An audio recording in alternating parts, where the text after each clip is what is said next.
Bien, bonjour à tous les amis, on se retrouve sur un petit guide de Riven où je vais vous présenter quelques techniques avancées de Riven, Riven l'exilé brisé. Riven est un champion très puissant, mais pour la maîtriser au mieux, il faut connaître quelques petites astuces, voire même quelques petits bugs du jeu afin d'en profiter au maximum.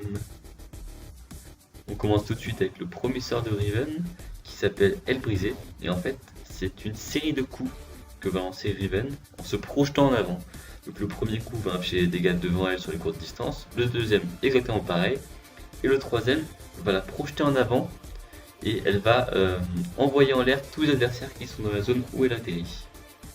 En outre, ce premier sort va lui permettre de passer à travers des obstacles comme les murs qui vont se trouver dans la carte, et notamment de passer à travers les tours, qu'elles soient ennemies ou alliées.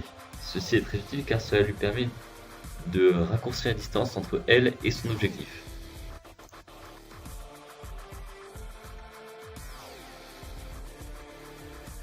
Il faut savoir que dans League of Legends, tous les personnages ont un temps de récupération sur leur attaque, aussi appelé cooldown.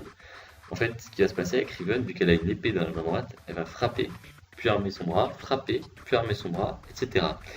Et là, quand elle va armer son bras, en fait, elle ne va rien faire d'autre. Elle va juste regarder l'ennemi dans ses yeux, ce qui ne sert à rien.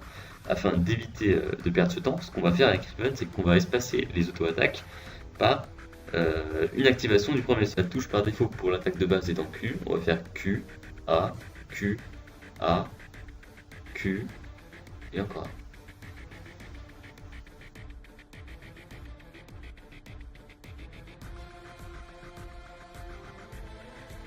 Donc le sort A de Riven s'active 3 fois.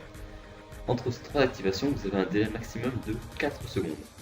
Or, si jamais vous vous itemisez, c'est-à-dire que vous prenez des objets qui vont réduire votre temps de récupération sur ce sort, ça va faire que si vous attendez à chaque fois 4 secondes entre chaque activation du sort, à la fin de l'enchaînement, donc de la répétition des 3 attaques, vous pourrez directement repartir sur un autre enchaînement, ce qui peut vraiment surprendre les adversaires car ça va faire beaucoup de dégâts.